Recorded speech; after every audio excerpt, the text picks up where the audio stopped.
Hi, folks. Chris Voss here from the ChrisVossShow.com, the ChrisVossShow.com. Hey, we're coming here with another great podcast, the Chris Voss Show. We're really excited. This thing is getting massive views, so be sure to follow us on iTunes, Google Play, and you can now see us on the TuneIn app. So if you've got TuneIn, check us out on there. You can subscribe and download the new podcasts that we have coming out almost daily now.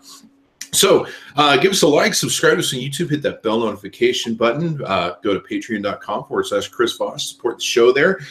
Thanks to AT&T for sharing the Samsung Galaxy S8s and S8 Plus with us. Wow, that's kind of dirty, isn't it?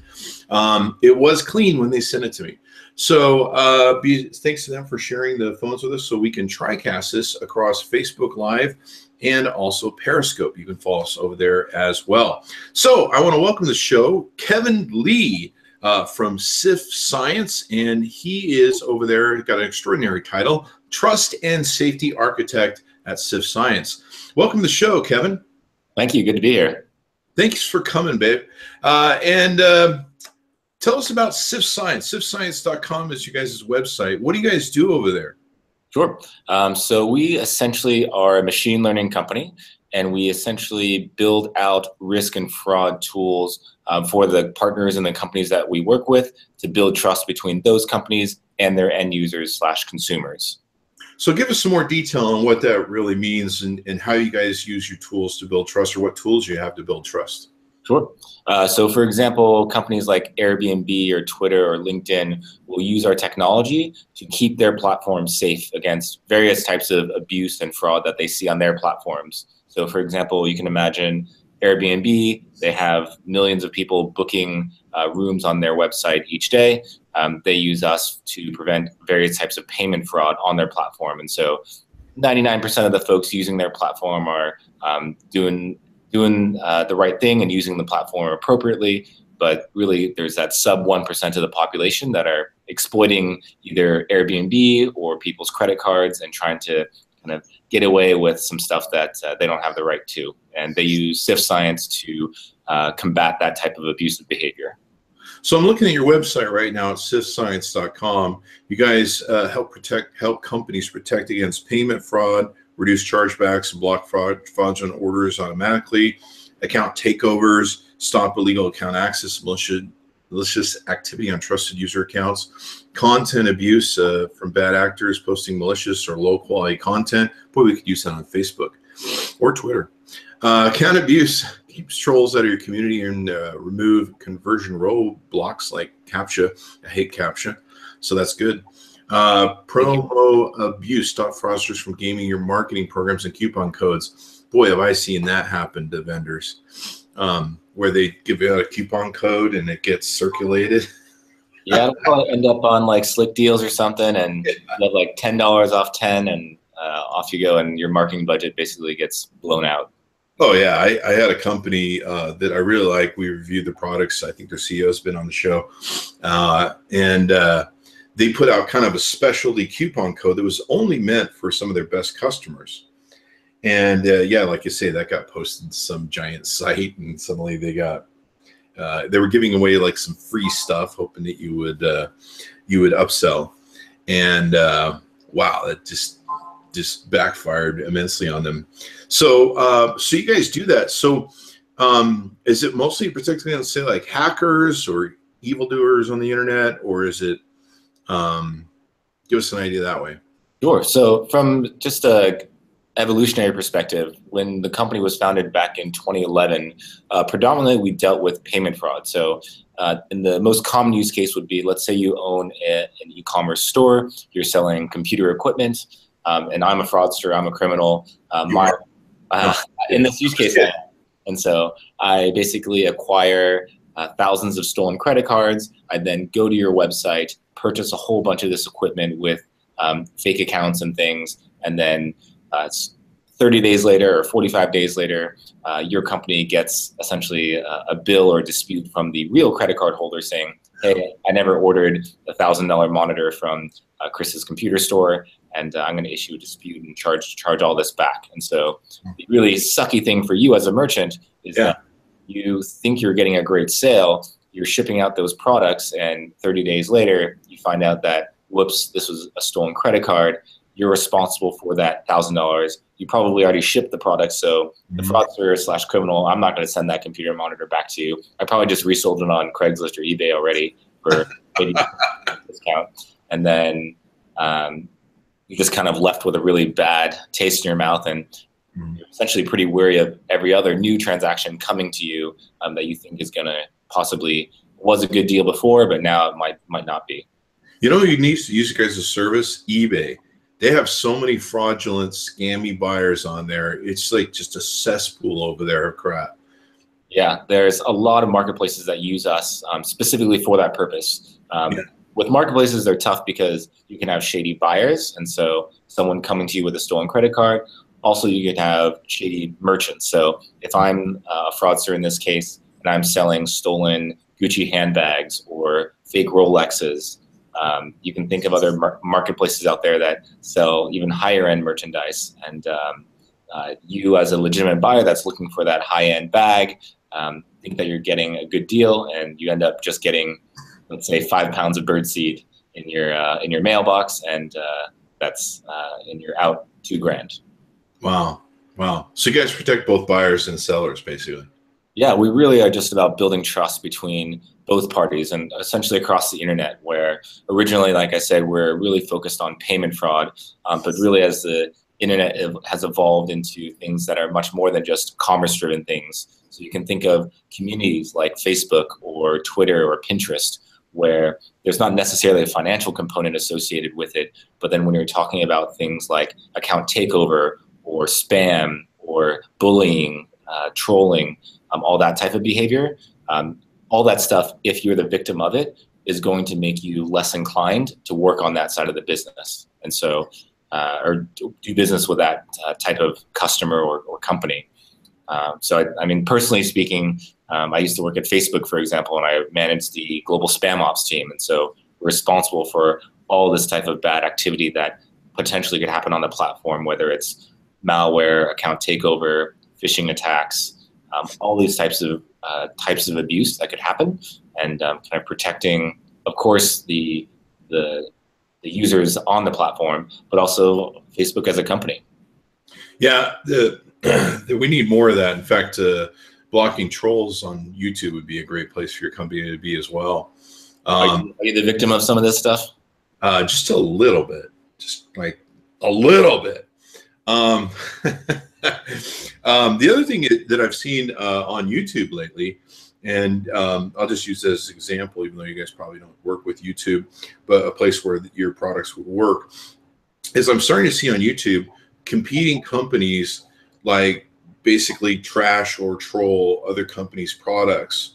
And then they try and do different things to get people like their product. And of course, YouTube has some pretty good spam blockers where if you put a link in there, it's automatically going to get booted to a monitoring or a oversight where I have to decide if it's spam or not. But I've seen this thing where it's a competitor the way they're talking, and like if let's say, for instance, I'm reviewing JBL, which we've done a lot of JBLs. You can see those on the Chris Voss Show. And I've actually seen other speaker companies that are using anonymous accounts. They come try and trash it, and they'll be like, "Oh, the bass on this is really horrible, but have you checked out, XYZ audio?" And you're like, "I see what you're doing there." So there's a lot of that going on, and I wonder how much companies actually monitor that in the fact that that's doing damage to their reputation. Yeah, absolutely. We see that one kind of customer that we work with is Yelp. And so it's a reviews and ratings site for predominantly restaurants. Restaurants face this stuff all the time, where if you own a burger store and I own a competing burger store, I'll create a bunch of fake reviews on Chris's Burger Shack is terrible, I got salmonella poisoning there, all this stuff.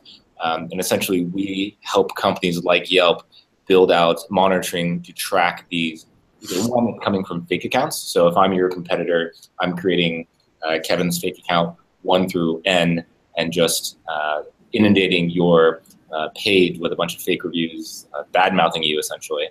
And then the Other way to do it is if I were to compromise and account takeover people's Yelp accounts. So the best ones I'd say would be those elite accounts where they have a lot of good reviews, a lot of people follow them.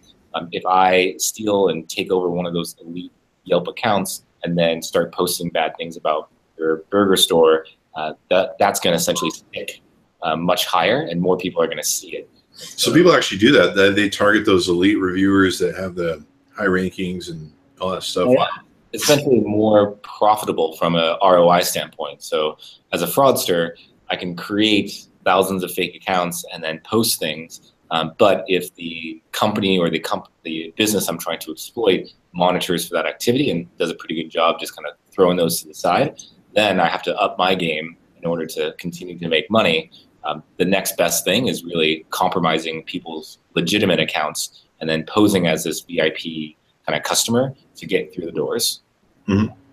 I know that Yelp had a problem years ago. I don't know if they still do. It really wasn't a problem, but like I think the biggest example was like those crazy people in Arizona with the restaurant that were on that Hellfire chef dude, and he goes and tries to fix the restaurant rescue or something. Yeah, and like everybody online went and just gave them the worst reviews, even though they never ate there.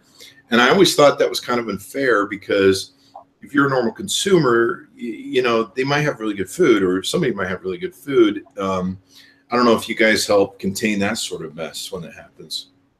Yeah, if it's a legitimate person posting a review, that'll be more difficult for us to detect, because we won't necessarily know that they visited that restaurant or not. But really what we see is, I'd say that's definitely one of those edge cases. Yeah. The most common use cases around folks that it's essentially a single individual or a single party going after a larger corporation. Let's say you're Nordstrom or REI.com, and just kind of flooding your site with a bunch of either fraudulent transactions, or if you're more of a social media site, flooding your stream with a bunch of fake news or a bunch of, let's say, low quality content. Yeah. One thing you guys could really help, or somebody could help Twitter with, is their pornography post situations. They have so many accounts that get created that are posting just blatant pornography. Yeah.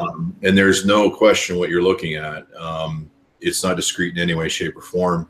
And I, of course, have a huge following. I follow a huge amount of people on Twitter, and I'm just shocked at, you know, thank God I don't have kids that are underage that are on Twitter or for at all. But still, yeah, I can't imagine having my 10-year-old go, "Hey, Chris, Dad, look what I saw on Twitter," and they're just like, "Oh my God." It's a huge problem that a lot of these enterprise businesses, they now are beginning to see the repercussions of that.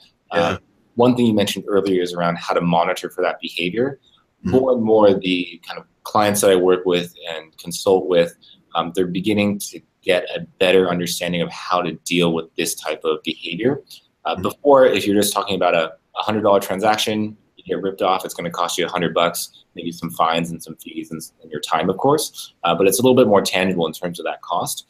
Now, when you're talking about spam and account takeover, where let's say you are a loyal user of Starbucks. You go to get a Starbucks cup of coffee every day. It's, let's say, $3 or something.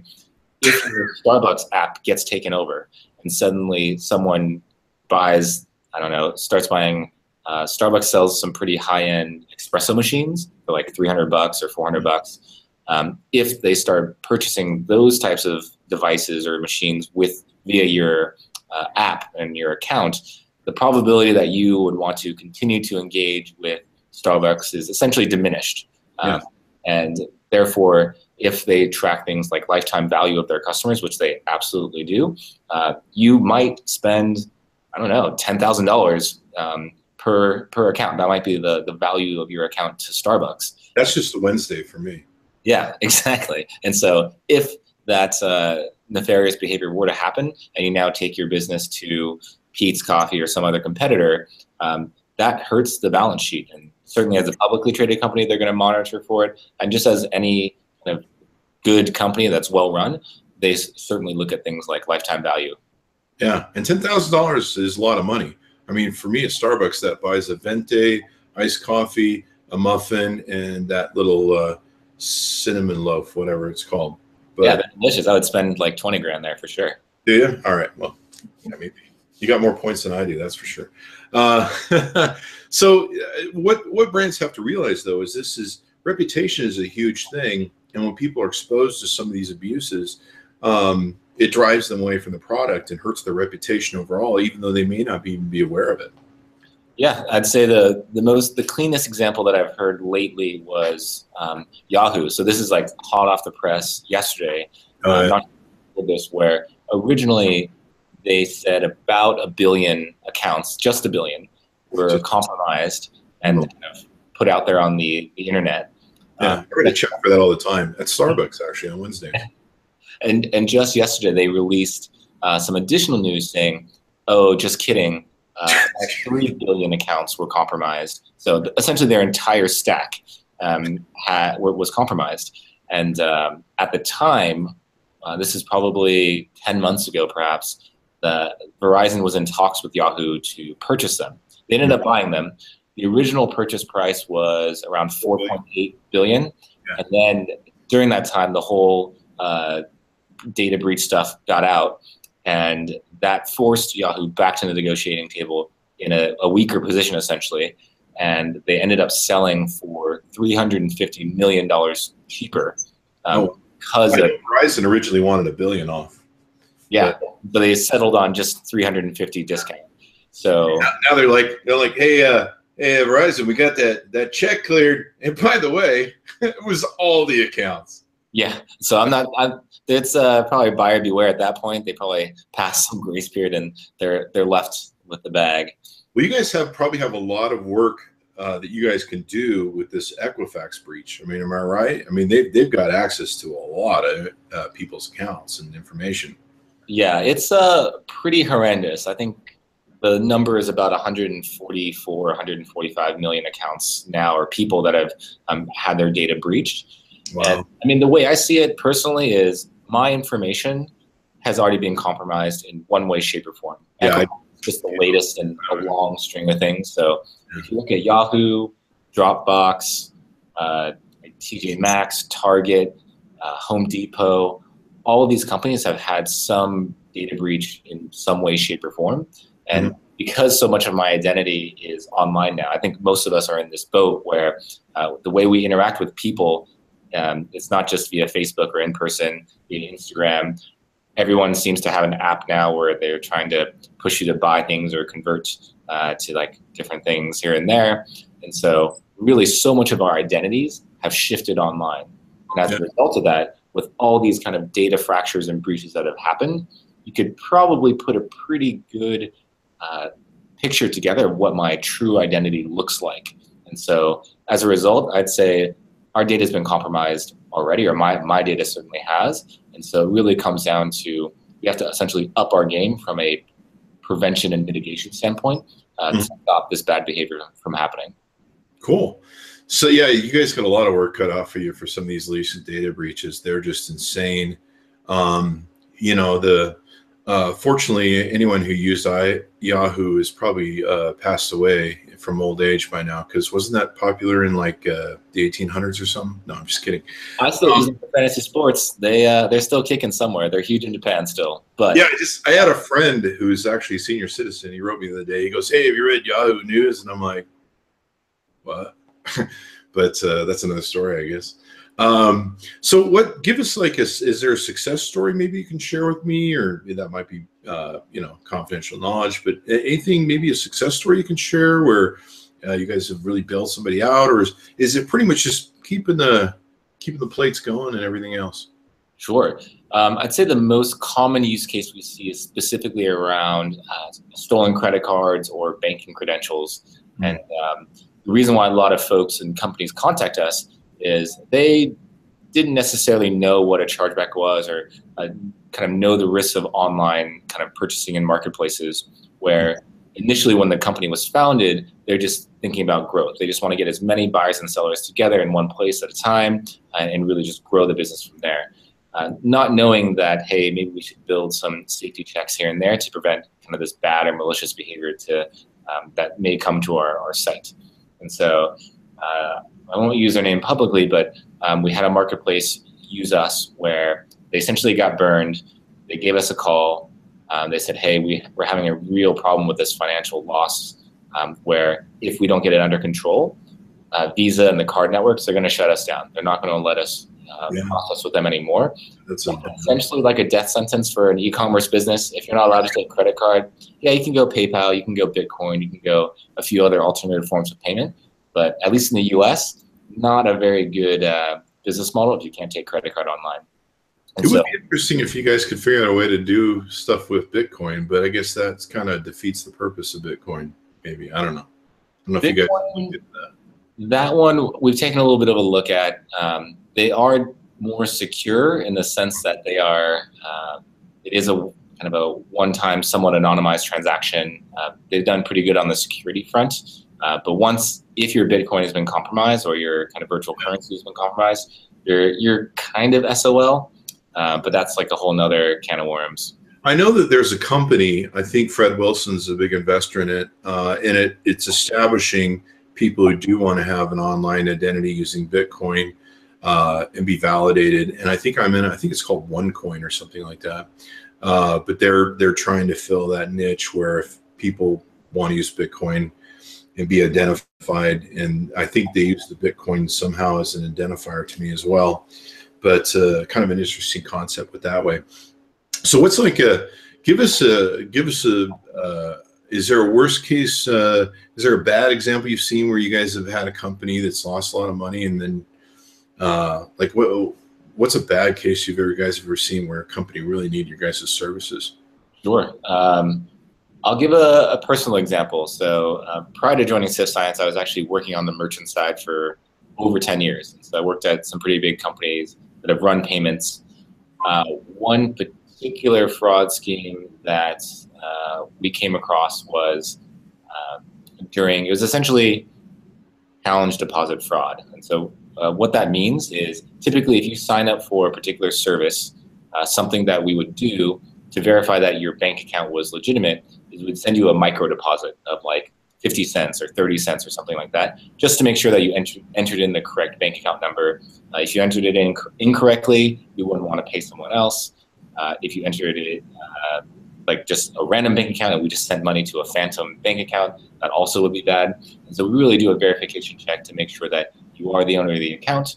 The way we did that was we'd send this challenge deposit or micro deposit to your bank account. You then log into your bank account saying, hey, I got this 75 cent or something charge. Okay, my bank account's now verified. What we had was an individual, or I was actually a couple, husband and wife. They noticed that we didn't collect the money back. So once we deposited that 75 cents or something, it was anywhere from 1 cent to 99 cents. We didn't collect it back. We just used it to verify the customer. They said, hey, we could do this. What if we did this like 3 times, 10 times, 1,000 times? And so what they did was they created a script that would create all these fake accounts, and then they would all be funneled to this one master bank account, essentially. Oh, wow. We were sending them, let's say on average, the deposit is 50 cents. Yeah. Send them 50 cents hundreds of times a day. And they'd just be creating these accounts. And we would, they wouldn't pursue it any further. We wouldn't collect on that 50 cents because 50 cents is not worth our time. But over and over again, it's kind of like death by 1,000 cuts. And they ended up extorting us for tens of thousands of dollars. 50 cents at a time. Yeah, and it turns out that we weren't the only company that they were doing this to. They were pretty savvy. Like eBay and other banks out there that would use a similar verification technology, and they made out with like certainly over 100 grand. We did end up finding them. We enlisted law enforcement to help out. Yeah. It turns out they bought like some cars, big screen TVs, just like enjoying life. But something like that is a problem that a lot of companies can face. And if at that moment we had machine learning and kind of deeper technology built in to protect ourselves, we could have prevented that huge loss. And so, when you guys say machine learning, help define that, and let's explain what that is to users that might not be too familiar, or how it applies to your guys' business. sure. So typically in a kind of an abuse world or a prevention world, if I'm a company and I notice that, let's say I get burned by a whole bunch of transactions or orders coming from Los Angeles, I can say, like, you know what? Los Angeles is a super shady place. I don't want to do business there anymore. I don't want to ship my iPhones there anymore. The problem with that binary rule is there's still some good people in Los Angeles. I've met some. I met like 3. But there's still some good folks out there that I've essentially made a rule that says, you know what? I don't want to do business with anybody coming from Los Angeles. Or if someone's ordering more than 3 iPhones, I'm not going to fulfill that order. What ends up happening is you turn off a lot of these good customers because I don't trust them, because I got burned before in this really bad relationship. And so what happens is that we just turn away a lot of good business. Sounds like my dating habits. No, there is a lot of correlation potentially. And so now, can you guys help me on the Tinder app? Can you guys be there for me when I'm swiping? No, I'm just kidding. There are several dating sites that use us. Oh, really? Spam and fraud prevention. Wow. So, okay. Zoosk is a dating site. Match.com. They basically use our technology so you don't get. You help me with verification and maybe get more. No, I'm just kidding. Well, you look like you're what, 6'5", like 30 pounds. 6'2". So, how can you tell that by me sitting? That's pretty good. Our technology here is amazing. So I've already hacked into your account, so I know your health records and bank account already. So we got some smart folks here. So I'm glad you're trusting. Good. But I'm going to have to trust you. It's going to be a trust fall. In any case, back to the example of machine learning. Now we've essentially evolved beyond these kind of binary rule sets where we say if-then statements. Really, when we talk about machine learning, we are analyzing the behavior of all the customers coming to your website and then looking for any anomalies. And so if, for example, in that micro deposit example, we would have noticed that, you know what, all these accounts are being created. This guy wrote a script. So all these accounts are being created within 30 seconds. Typically, the normal user coming to our website creating an account takes 5 minutes. That seems a bit weird. They're going to punch around the site, poke around the site. Exactly. And then you look at things like, oh, they're all coming from the same device or the same computer. Same IP, same billing address. All these things are, from a machine learning standpoint, very, very easy to detect. Even if the fraudster may say, like, haha, I'm going to be a little bit more creative. Instead of saying I'm from 101 Main Street, I'm going to say I'm coming from 101 Main Street, apartment 1 or apartment 2. When in fact it's just like a residential house. There's no apartments, but they try and throw in these little things to kind of throw you off the scent just because it's not an exact match. Machine learning will basically spot that thing like with ease and essentially flag all these anomalies for either review or automatically decline them. And so when it comes to scalability, machine learning can also basically crush it for your company. Now, is machine learning going to turn stuff into the Terminator anytime soon? Like, are we going to go Skynet with that? If it's used, I mean, I'd say machine learning is a tool, just like any other thing. And it can be like our president. No, I'm not sure what that means. It can be used responsibly. It can be used irresponsibly. We definitely use it. Like our president. Sorry, I had to put that in there. I couldn't miss that joke. Sorry, go ahead. No worries. There's a lot of stuff. What president we're talking about? President of IBM? I don't know. But in any case, for machine learning, it's kind of the next evolution when it comes to fraud prevention, just because we are looking at behaviors of individuals on the platform rather than single data points. We can really take a look at hundreds, if not thousands of data points within seconds and then deliver real-time scoring and probabilities of fraud. So could you look at someone's tweets and score whether they're crazy or not? No, I'm just kidding. Mine, actually, that's what I'm referring to. Mine tweet. And we all know I'm crazy, so that's just a given there. So anything else we should know about Sift science?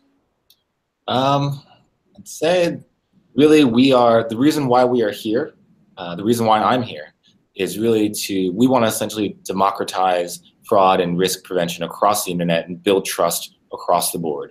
You have my vote. right there. Thank you. Before, this kind of technology was only in the hands of like larger tech companies like Google or Facebook or Amazon. Really, we want to take this kind of world-class technology and bring it to the masses. There's no reason why, from a fraud prevention standpoint, that Amazon should be okay from fraud, but Chris's computer store should be left with the door open and be really vulnerable to all this stuff. We want everybody.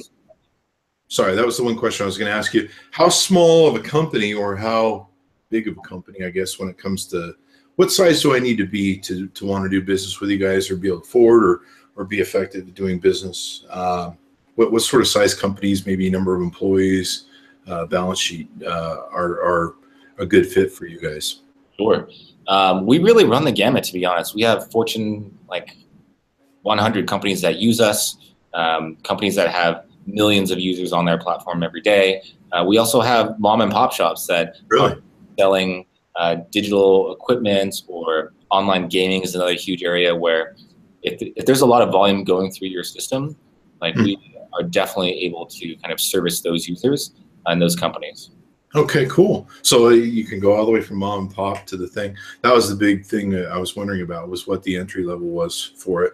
We want everybody to be able to use our technology. Again, cool. We want to protect everybody. You don't have to have millions of dollars and billions of dollars to do business with you guys and work with you. Absolutely not. Cool. But they do have to pay you that. So that's that with your we don't do it for free. Sure.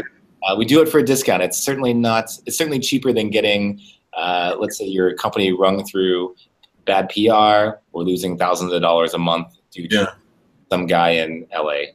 Yeah. So cool, man. Cool. Well, this sounds like a great service. The machine learning is interesting as to how people look at the patterns, behaviors, things that people do. I sometimes wonder if there's not like some Illuminati. I mean, I don't believe in that stuff, but some sort of something like I imagine Facebook is doing the same thing, where they look at behavior patterns, or do they? Or they probably will now after this latest Russian thing. Spoken as an insider, I used to work at Facebook, so I managed a lot of abuse teams within the company, and absolutely, they have a full stack, world-class engineers, operations, product management to deal with this stuff. Yeah, there are 2 billion people on the platform, and so of course, there's areas that are susceptible more than others. Yeah, the biggest problem I had for a long time, and I think they've nipped it in the bud. It seems to have disappeared, but what's funny is now it's gone over to Twitter DM. Is these webcam girls, and they set up the fake profiles, and then they hit everybody up with friend requests and stuff. But it seems like Facebook has kind of nipped that in the bud. And for a long time, we were screaming about it, going, how do you guys not notice this? In fact, what was even upsetting was we were reporting it to the community reporting for Facebook, and Facebook half the time would be like, we looked at it, it's fine. We're like, there's a nude picture on the thing, I can provide that feedback. Yes, the webcam link on it. How did you miss that? And of course, that's probably machine run too. But now it does seem like Facebook has fixed that. But yeah, it kind of made you to a point, and I believe a lot of females that kind of pushed them away from the platform a little bit because some of the pictures and everything else. But now it seems to move to Twitter DM, where I have the thing, and they're pinging me on Twitter DM, trying to become friendly with me and stuff. So yeah, Facebook did a good job of kind of shutting that down then, because again, these fraudsters need to make money. The ROI wasn't high enough on Facebook anymore. It's just too tough. So they moved to Twitter, or they moved to Pinterest, or even Instagram, which is still part of Facebook to some extent. And you can get those friend requests and things like that as well. So it's a never-ending battle. The folks that we're fighting are very, very sophisticated. So not every business either has the expertise or the time or the resources to really take on all this stuff. And so really for Sift Science, we want to provide those tools to everybody so they can kind of fight the good fight. And if you get those chargebacks, they can really hit you. And I know if you get a lot of them, some of the chargeback companies will start charging you a higher percent because they consider you a higher risk. And then it can get really out of control. It's almost like having credit, then when you get bad credit with credit card companies, you got to go use some of these high risk, high pay portions, credit card companies, where they take more money from you because they know you've been a reject. And it just really comes awful. All right. Well, thanks for coming by the show, Kevin. We certainly appreciate you coming by. Everyone can go to siftscience.com. Yep. And you can check it out there. I'm sure you can find it on the interwebs. I really appreciate Kevin coming by and sharing this with us. And, of course, we'll look forward to seeing you there or working with you since you're the trust thing. So I guess you're like, since you're a trust title, your employee, I can loan you money and you'll pay it back, right? With interest. As long as oh, yeah. If it's in the contract, I will do it. This guy's great. If only you're a woman, I'd marry you. But you'd have to be, of course, you'd have to have some longer hair. I don't know what that means. Anyway, thanks for coming by, Kevin. We certainly appreciate it. And be sure to check out Sift Science, guys. Be sure to give us a like, subscribe to us on YouTube, hit that bell notification button, follow us on patreon.com/Chris Voss, get access to the exclusive private groups we have on Facebook. Also, thanks to AT&T for sharing with us the Samsung Galaxy S and S8 Plus. I'll clean it later. And be sure to check out the Note 8 that's coming out. Of course, if you really want to and you really hate yourself, you can get the Apple phone too. I mean, they sell it at AT&T. Don't do it. So anyway, check out AT&T.com. Thanks to them for always supporting the show. And we'll see you next time. Thanks, guys.